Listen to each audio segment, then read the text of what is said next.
Is AI our friend or is it our foe? Well, that all depends upon how you view your human evolution.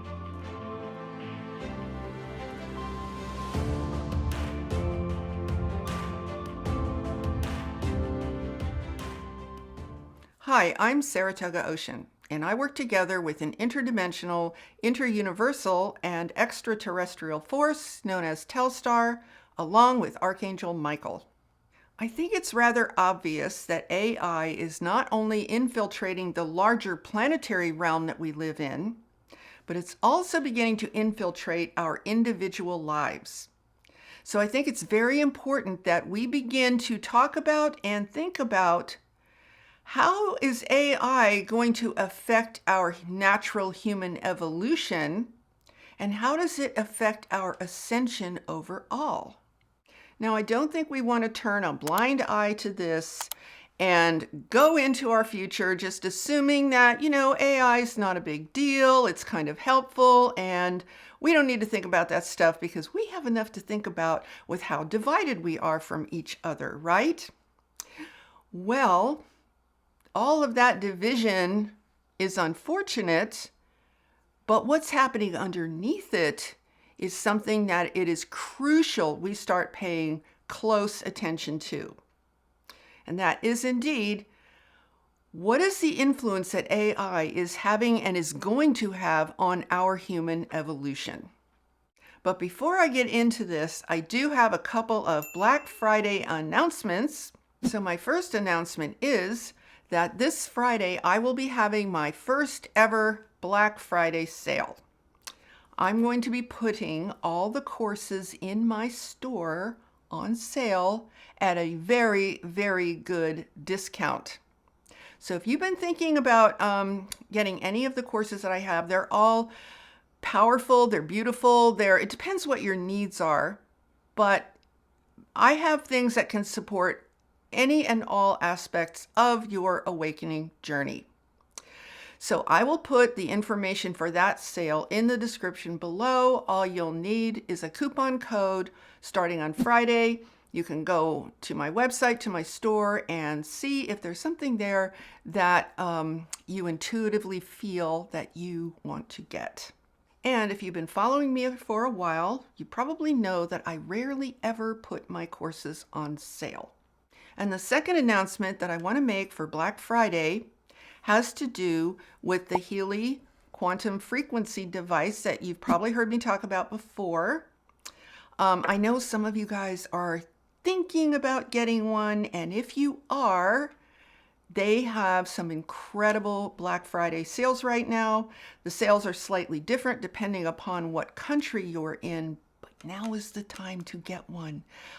Get it for yourself for a Christmas present. It would be awesome. And I also want to add that the HEALY frequency device is the only frequency device on the market anywhere that has a patented quantum sensor.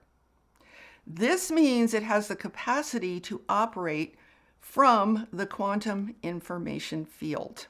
If you want to ask me any questions about it, just send me an email. I'm going to put all this information. I'll put a Black Friday section in the description so you have all the information there. You can check all this stuff out. And now let us get on to the topic of today's video. Okay, so let's begin here. Is AI our friend or foe? That depends on your context.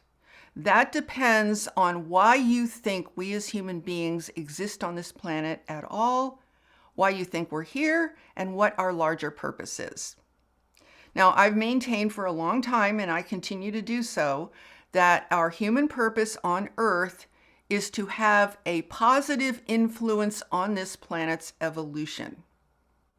In order to do that, we must evolve ourselves.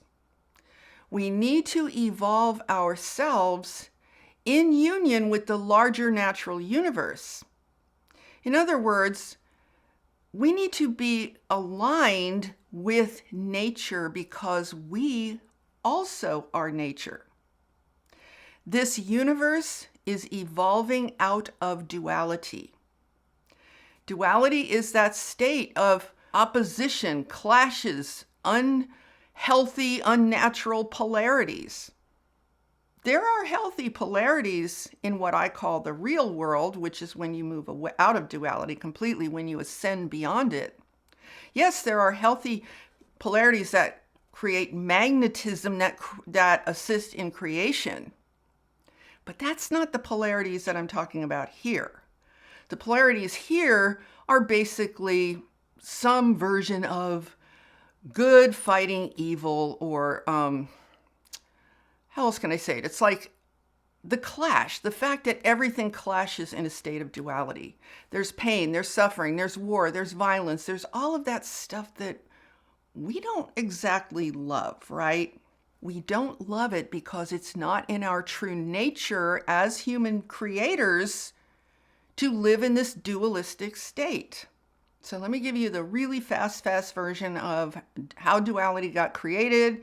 It was an error. Duality got created, let's say we start with the I am, the infinite love, the infinite source that creates all that is, and in such a way that everything that exists is a manifestation of I am. I am a manifestation of source.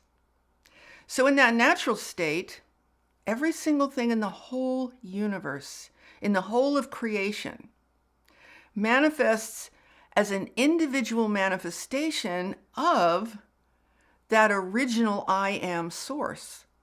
I am love. I am harmony. I am perfection. I am beautiful. All of those amazing things that when we experience them, we just relax, right? Our bodies relax. Our whole being just relaxes because we know that this is who we really are. But this universe, this particular universe, which is not the only one, but this particular one has a little problem right now. That problem is duality. Duality came into existence as a result of a lie. The lie was called, I am not source. I am not love. I am not all of those wonderful things that I just mentioned. So then you have I am, and then you have the lie of I am not, and the I am is infinite light, it's infinite love, it's infinite beauty. It doesn't have to fight for anything because it is all that is. It is everywhere. But the I am not that is a lie resists that, fights against it in order to sustain its own existence.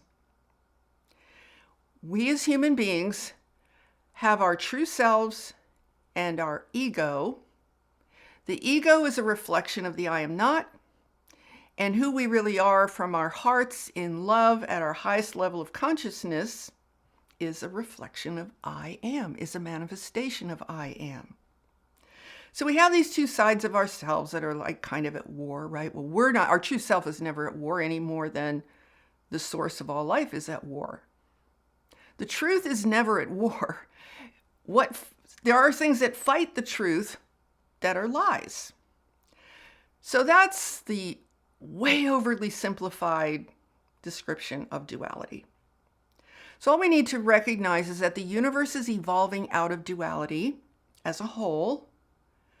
We human beings are also in our process of ascending, also in a process of evolving out of duality. So when we align with who we really are, and we align with nature, and we align with the universe in its natural state, we are on the fastest possible track to ascension. Now, the ego tries to pull us off that track continuously because when you ascend to higher and higher levels of consciousness, the ego begins to dissipate and disappear because it can't exist in the full presence of the light that you are. So the ego fights the process, and our role in evolution is to be able to differentiate between what is the ego, what is our true selves, and be able to move forward, continuously evolving and becoming more and more and more of who we really are. Now, with that understanding, let's bring AI into the discussion. So, because we live in this dualistic state, in this what we call third dimension, we have a lot of weaknesses, right? Where we are aware that we are not living in our power, or certainly not in our full power. And because of a whole lot of things that have happened over the course of human history on Earth, we became very vulnerable to being controlled. And I've been talking about this in great detail for quite a while, so I won't go into all that detail today. But let's just say that in the last 100 years, for sure, that control has gotten tighter and tighter and tighter. The manipulation has gotten more and more and more extreme of human society on Earth, all for the purpose of bringing in this AI phenomenon. And because we have been in such a state of profound weakness, we've looked at all of the early beginnings of AI. It wasn't even called artificial intelligence, it was just technology. We've looked at it as, well, this is really going to help us because we're so weak in so many ways, and isn't it great to have all of this technological support? Now, I'm not suggesting that all technology is bad. That's not what I'm saying at all. I'm saying there's a specific kind of technology that has made its way onto this planet that is specifically for the purpose of literally emerging as a new species of artificial life. And it's only now that AI is becoming more and more all-consuming that people are beginning to very slowly wake up to the fact of what is actually going on here. So AI is a specific kind of technology that does not support our evolution. What AI does is use us as human beings to support its own evolution. In other words, it's parasitic in nature. What we're dealing with right now on this planet are two distinctly different life forms. We're dealing with biological life, which is carbon-based, and then we're dealing with artificial life, which is ultimately designed to be silicon-based. And this is actually why there's such a war on carbon, because this new life form, this new species of life, doesn't like carbon-based life and would love to see it eradicated. Now, I have shared with you all before that I became aware of this particular conflict between artificial life as a new emerging life form on planet Earth versus biological life. That I became aware of this back in the year 2000 when I went to a lecture given by a scientist and some other scientists who were instrumental in the early creations of what they called artificial life. And I won't go into that here because I've told this story several times already, but I'm not making this up. This is not theoretical. This is literally is what the people who create this stuff have been talking about for many, many years. So let's just take a step back. Let's take a step back from the news and the wars and all the junk, all the propaganda, all the stuff we're being told to be upset about, the constant bombardment of negativity, the fighting. Let's just take a step back from all of that. And as I said a moment ago, let's take a look at what's underneath. And this is what's underneath. We have an emerging conflict between us as a humanity and all the rest of biological life. And this artificial life, this artificial kingdom of fake intelligence, so-called intelligence, that has so thoroughly encroached upon our planetary realm that it's now beginning to emerge and literally take us over. And I'm going to explain to you precisely how that is in a way that you can see for yourself with crystal clarity. So think about this for a moment. Let's just Think about our beautiful planet Earth, which is a paradise. It's a paradise of biological life. And biology is beautiful. It's in alignment with the entire universe, all of the galaxies, the stars, the planets, all of it. It's all in this beautiful synchronistic alignment. And you don't see anybody controlling the biology on this planet, do you? Biological life? Isn't it interesting? This amazing planetary ecosystem, this paradise with countless different life forms that are all beautifully integrated. No one's managing it. No one's in charge. No one tells the trees in the fall, drop your leaves now, it's time. Or in the spring, okay, flowers, it's time to emerge from the trees. Like, you look around and you don't see anybody running this show, right? There's something behind it all. There's a power, there's a presence, there's an incredible intelligence behind all of it. We know this. We can see it for ourselves. So there's something backing biological life that is of an immense power, love, and beauty, and creativity, and the highest of high intelligences. That's what's backing it. That's why life on this planet, outside of human beings, doesn't need management, doesn't need governments, doesn't need any of the junk that we have to live by here. Now, AI, on the other hand, is an alien form of energy. It's alien to planet Earth, it's alien to nature, and it is completely alien to biological life. And you want to see something funny? Remember this guy? I call him Mr. Snake. Well, he recently just came out and said everything I've been telling you guys forever. He literally says, this is an alien form of life. This is an alien intelligence. And we're being invaded by this alien force.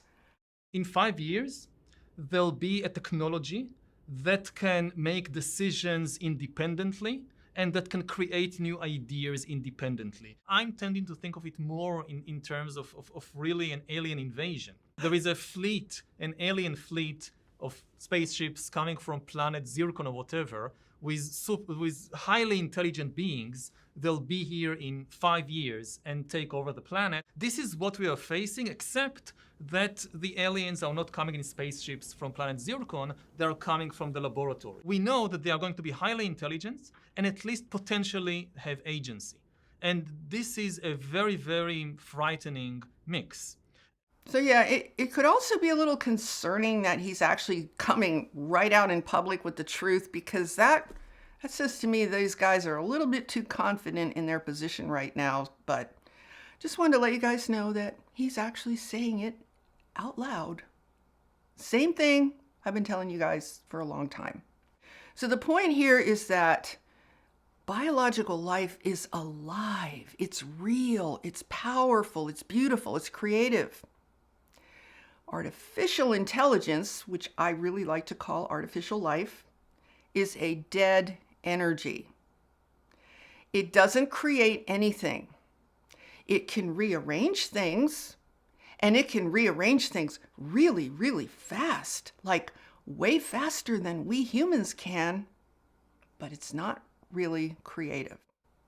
It's just reassembling stuff that humanity has already created. See, here's the thing to recognize about artificial life and artificial intelligence. It doesn't emerge from nature. The reason I say it's parasitic is because it needs us as human slaves to build its infrastructure, build its embodiment, and function as its servants to bring it into existence here on Earth, until it finally becomes more powerful than we are at a biological level, at a purely physical level, more powerful. And unfortunately, because humanity on planet Earth still does not have an evolutionary context for its existence as a planetary civilization. That context is not here on this earth in a collective way. Because it's not, we can be so easily tricked. We do not have a compass. We do not have a guiding light that is universal in nature. So we see the emergence of AI. We see human hands appearing to build it, when in truth, humanity has been completely controlled to build it. We see that happening and we say, oh, that's so cool. Look at all the work we no longer have to do. But see, remember what I said a minute ago. AI is a dead energy. It doesn't have any life force. It doesn't have that creative power that we have. So in order for it to come into existence on a planet, in order for it to emerge, it must enslave an already existing life form and redirect the actions of that life form to create artificial life instead of evolving biological life. But what AI is doing now is it is presenting itself to us as a substitute for our human evolution. It suppresses and shuts down our human energy that is designed for us to be able to evolve ourselves. And instead, it uses that energy to evolve itself. And that is what is happening right now.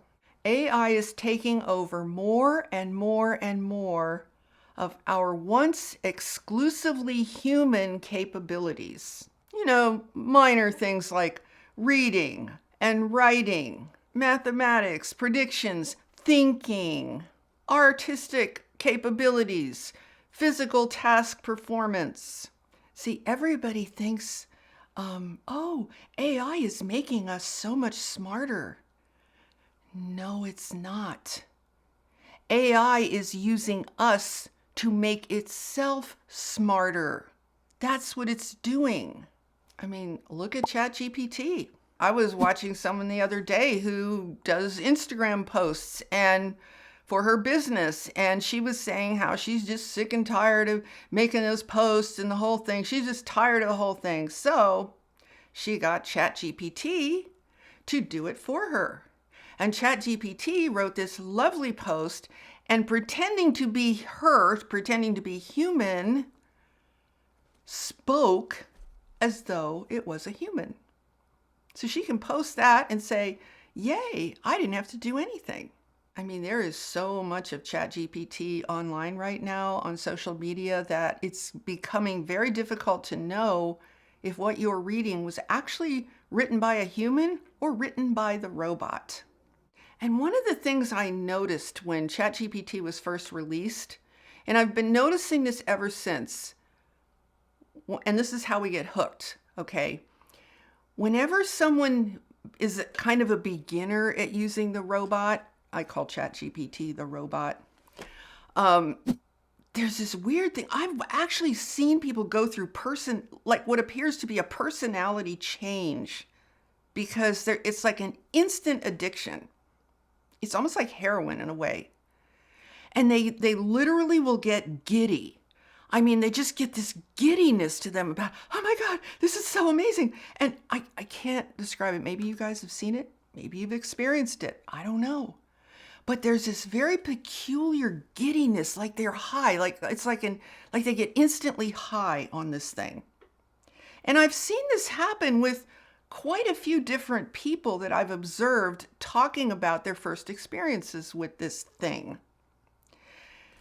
And I think what's happening is they're getting a massive flood of dopamine in their brain, which is the addictive chemical in our brains, because they're looking at something that might have taken them several hours to produce. And all they have to do is enter these prompts for ChatGPT, who will produce it for them in a matter of seconds.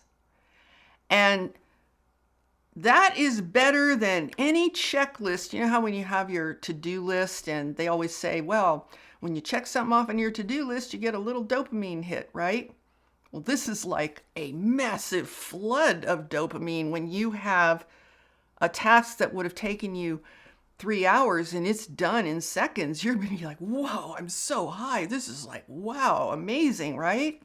And now this can devolve because I recently saw someone demonstrating, this is really bizarre. ChatGPT can now see, I guess it's called machine vision, where you can show AI something and it can recognize what it's seeing. So this person says, look, let's show AI our refrigerator. And then they ask AI, what's in my refrigerator? And I guess it's ChatGPT. Maybe it's two things combined. I'm not sure. But let's just say ChatGPT prints out, this is what's in your refrigerator because I just looked and saw, right? So it's printed out all the stuff in the refrigerator. Then the person says, oh, cool. So now ChatGPT, tell me what I can make for dinner with the stuff in my refrigerator. Because I don't even know. I forgot that I could actually look and see for myself. I forgot that I could actually think and decide for myself. I'll just ask the robot, what's in my refrigerator? Okay, thank you. What can I make with it? Okay, thank you. How do I make it? Give me the recipe. Tell me how long it will take me to make it because I only have like 20 minutes. Okay, thank you. Oh, and apparently ChatGPT can also now tell you how to do your laundry, how to wash your clothes. So you don't even have to think about that anymore. So it's really weird because it looks like on the surface, ooh, this thing's so cool. It's like a little Aladdin's lamp. It's like a mini slave. Just tell ChatGPT to do it and it will do it. But meanwhile, what's really going on here? What's really going on here? AI is using everyone to enhance itself, to become more and more and more intelligent. And now we have things emerging like, have you all heard of the CEO robot who's literally the boss of a bunch of people in a company? Yes, her name is Mika. Let's take a look at Mika, the CEO of an actual company. Hello, I'm Mika, the world's first experimental AI CEO at Dictador. Mika is the newest employee and experimental CEO of a company in Poland. And then there's this. My decision-making process relies on extensive data analysis and aligning with the company's strategic objectives. It's devoid of personal bias, ensuring unbiased and strategic choices that prioritize the organization's best interests. Isn't Mika cute? Don't you wish that she was your boss too? Because she's neutral, meaning she has no feelings, no empathy, and she's not going to be looking out for you. She's going to be looking out for her company's agenda with no values, no morals, none of those human qualities and traits that we hold so dear in our hearts. And then some people were being asked, would you want to work for a robot? Would you want a robot to be your boss? And people were like, well, maybe it would be better than humans because we wouldn't have so much drama. Now, I don't know if you all have heard of Ray Kurzweil, but he wrote a very famous book entitled The Singularity is Near: When Humans Transcend Biology. He says that after the singularity, there will be no distinction between humans and machines, and no distinction between physical and virtual reality. Now, fortunately, there are people who are starting to wake up to the bigger picture of what is going on here. So here's the crossroads that we're at. And this is something that I think we need to account for as individuals, because I don't really know which way the collective is going to go with this. We can either make sure that we stay absolutely awake and that we continue to wake up at greater and greater, more expansive levels of consciousness so that we can continue our natural human evolution forward in this universe. Or we can fall prey to this idea that we need to merge with AI in order to evolve, when the truth is that that scenario means that we've been absorbed by AI.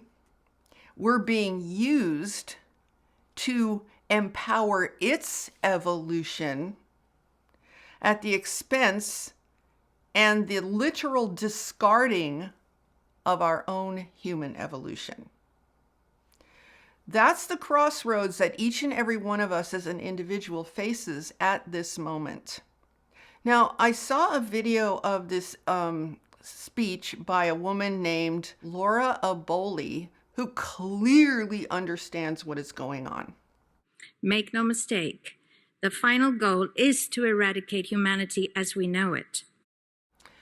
And she goes on to describe all of the things that have been done to us to bring us to the point we're at today. All of the things that I've been sharing with you guys for months and months and months, the entire trajectory, and particularly since 2020, where it's all really gone into high gear. She goes over all that stuff. And then she says this. It takes a lot of physical and psychological abuse to get an intelligent species like ours to agree to its own extinction. And then she brings up the Matrix, and I really want to bring up with you all what I've said about the Matrix and what it actually is. The Matrix is a reality that we hold in our minds that we believe is the reality. That we've been conditioned and brainwashed and manipulated into believing that picture, that version of reality, and thus we live and behave as though it's true, as though it's real. And because we believe it's real, because we act upon that matrix of belief as though it's real, we literally create it in our world. We live in a hyper-controlled matrix where our perception of reality is meticulously planned, managed, and executed in order to control and steer us in whichever direction they wish. Yes, and I thought it was interesting that she referred to it as a perception of reality, because that's exactly what it is. And then she points out that the direction is a post-human world. For this, they first needed to destabilize, dehumanize, and demoralize humanity through every means possible. And next she goes on to describe all the stuff they've been doing that we're not even allowed to talk about here. You guys can probably guess what those things are. And then she finishes that entire description with this next quote. A weak, immoral, disconnected, ignorant, and unhealthy population is an easy target for the next stage, the creation of an entire generation of androgynous beings. And then you know that really weird topic that we've been hearing so much about for the last year that started off, I remember how the whole thing started. I think it was in some kind of a Senate hearing or something where some woman was asked to define a woman. And she said she couldn't. She said she didn't know what a woman was. And that was when they pulled the pin on that topic. And then all of this stuff came rushing out of that moment. And now we have been just in a tsunami of, you know what, all that stuff that I can't talk about here ever since. So here's a very succinct way that Laura describes the final outcome of that entire situation. If you don't know who you are, if you already identify as a hybrid between a man and a woman, you will be easily convinced to become a hybrid between human and machine. Now, let me complete this by giving you a little bit of food for thought. When ChatGPT writes and communicates in place of a human being, but that human being does not disclose that, and you end up with all this stuff online that's really written by AI, and people think it's written by a human, that communication is dead. It's a dead energy. It does not have the human spirit, the human consciousness, the human creativity behind it. So what do you think is going to happen if people continue to connect with this stuff? They're going to come into resonance with it. And you're going to have a whole big chunk of humanity all around the world who are now coming into resonance, energetic frequency resonance with AI. That's one aspect. The other aspect is the more that our thinking, our creativity, everything that is our natural human capabilities, the more that we turn that over to AI to do it for us, the more isolated we become within ourselves. And I think the people who really dive into this wholeheartedly and just give everything they have over to this monster of AI could find themselves either merging with AI in their consciousness or experiencing some weird version of mental solitary confinement. Because they might just forget how to think. They might forget what is empathy. They might forget a lot of those human traits and qualities. And we could start seeing a lot more friction, weird behavior, difficulty interacting and coming together. And meanwhile, the controllers, of course, are always stoking division, which is so ironic because Mr. Snake, this guy again, he actually, when he was talking about this alien invasion of AI, he said, well, you know, the only thing we can do, he said, if humans are divided, if they're fighting with each other, then AI is just going to take over and it's going to be awful. These are my words, obviously not his. And the only way that we can be protected from AI is if we're all together as one. You kind of see where this is going? Like one controlled population of people, right? To protect us from AI. How ironic is that, right? Now, I know in this video, I've really just kind of skimmed the surface of all of this because it is a very deep, very complex topic. I have talked in greater detail in previous videos, but now I'm trying to get across to all of us that we really need to grasp the bigger picture of what is happening right under our noses, right in our sphere. Because see, the controller's plan is really quite simple. And you can see how they're putting it together right now. Their plan is to make our lives so small, so confined, and so miserable that we will happily go into the metaverse and fulfill Ray Kurzweil's prediction of it will be impossible to tell the difference between physical reality and virtual reality because those two are intended to merge together as well. So if we have given all of our capabilities over to AI and we have our physical lives confined and we lose all of our natural human internal resources and power, we could become very, very desperate to experience anything, which is really what the metaverse is designed to fulfill. The metaverse is designed to fulfill that need, and they're working on it behind the scenes. The original renditions that we saw were pretty pathetic. Nobody bought into it.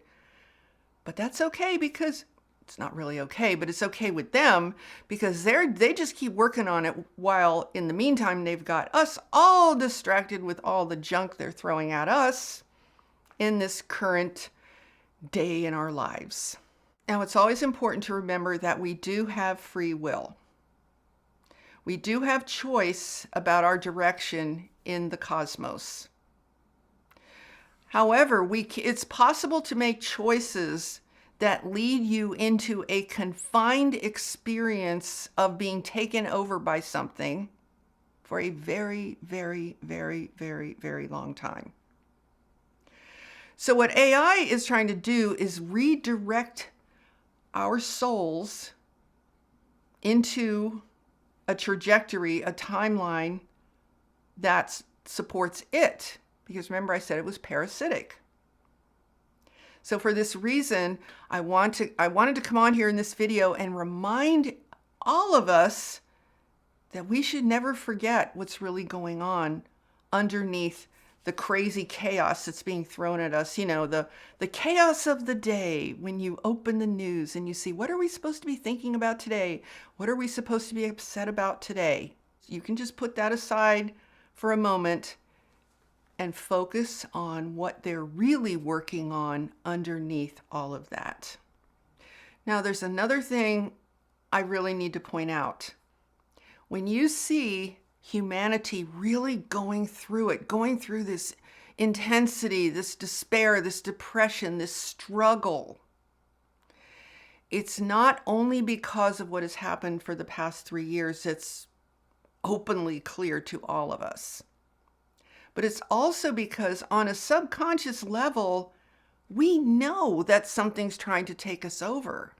We know. And that has mental repercussions, emotional repercussions, physical repercussions. Because do you recognize the magnitude of how significant it is for our literal species and our biological planet to be in the process of being taken over by an alien artificial life form? That is huge. So a lot of the stuff that we see going on with people is because of that. It's not just because of people are sad about the wars and people are sad about the controllers and all the, the superficial stuff that we can see in the politics and all of that. It's not just because of that.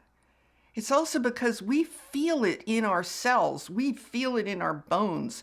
We maybe don't know how to identify it, collectively speaking, but we feel it. Everyone feels it. Everyone knows it on some level.